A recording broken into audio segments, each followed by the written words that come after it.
Fox News alert on the deadliest wildfires in California history, with rain now in the forecast, which could only complicate search and rescue efforts, but create another kind of disaster. Jonathan Hunt is live in Malibu. Jonathan? Dana, you heard Claudia Cowan talking earlier about how rain might complicate efforts up north to find and identify any human remains that are still within the burn site. Here in Southern California, rain is also an issue, but for a different reason. We're standing on a bluff above the Pacific Ocean here in Malibu, and looming over us right there are the Santa Monica Mountains. Now, you can just see the burn right across them, and what has happened is that the fire has stripped all the vegetation, all the trees, all the brush. When that happens, the soil and all the rocks, etc., essentially lose their anchor. So the fear is that if the rains come down as forecast in the middle of this week, just before Thanksgiving, then that could generate mudslides. We saw it last year after the awful fires in Santa Barbara, followed by winter rains and deadly mudslides. That's the great fear right now. Meantime, Malibu is trying to put itself back together.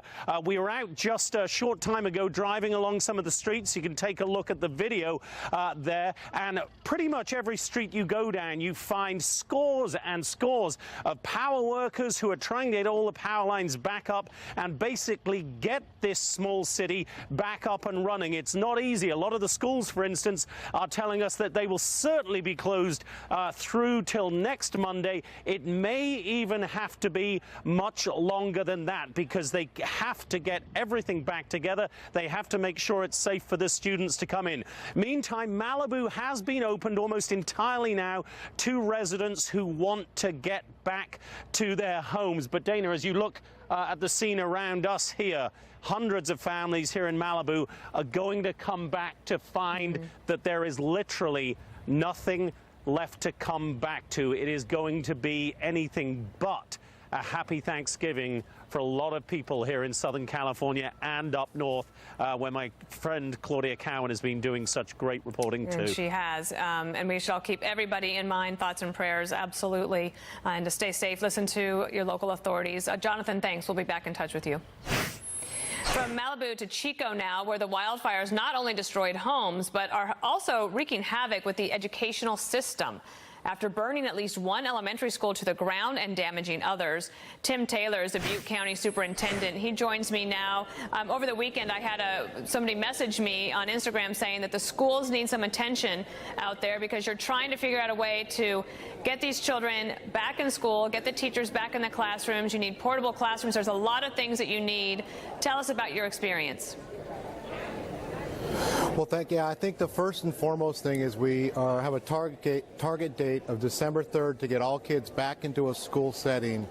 Longer term, we're going to have to look at interim portable campuses, but we got to get these kids back in school, and we're working very hard to do that, to get our mental health counselors, teachers, and administrators to do that. Just to give you a little quick snapshot, there's 32,000 kids in this county that go to schools. We have probably about 5,000 to 5,700 students that are now homeless without a house. And to really zero it in, I heard from the athletic director at Paradise High, out of the 200 athletes that are playing sports, 195 are homeless. That's the severity of this. So our first goal is to get that December 3rd start date. We probably have between 500 and 700 teachers that are homeless. So it's a very complicated thing to get our teachers prepared for that December 3rd date. And we're working all throughout the state to get help on that, because this is a very massive problem. Sir, if there isn't a place for them to stay and live and lay their head at night, how will they be able to even come to a school? Well, we know that many have already moved out of the county and gone to places where they have other relatives. So we are definitely going to lose a lot of children that can't come back to our schools here in Butte County. The rest of the community is really bonding together to help get them housing. And it's a dual effort. It's social services working with education to do that. And our number one goal is to get those students back with the teacher they had before the fire. That's our number one goal. We know that's not a reality because many have had to find wherever housing's at. And since they're homeless, they have the federal right to go into any school that they are temporarily residing in. So they have a lot of rights that now protect them. But we'd love to have every kid get back with that teacher they had before. That'd be the best thing for their trauma. And that was going to be my last question for you.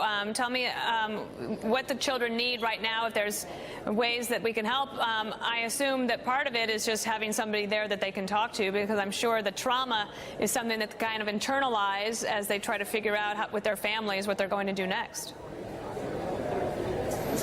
Yeah, I mean, I think we have a great team that is going to put together a trauma team. I think what America can do for us is really, I think, keep us in your thoughts and prayers. It's very important. I think, secondly, this is way out of our league. We're a spaghetti feed, fun run, small town, rural community.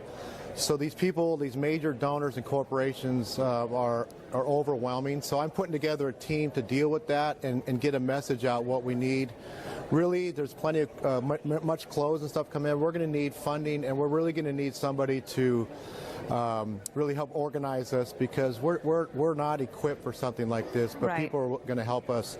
I think the last thing, because everybody told me to do this for you, I meant that the other day I was in a press conference saying I'd really like to see Beyonce and Garth Brooks come up here and do a concert for the kids before they start that December 3rd.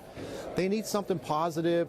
We don't want to a fundraiser, Live Aid or anything. I just like them to go play a little concert for the kids to get them back into some normalcy. So I'm going to push that out. I'm not trying to shame them. If they can't do it, if they can't shame it, give me somebody else. So we have a call for entertainment. That's what you're saying, Mr. Taylor.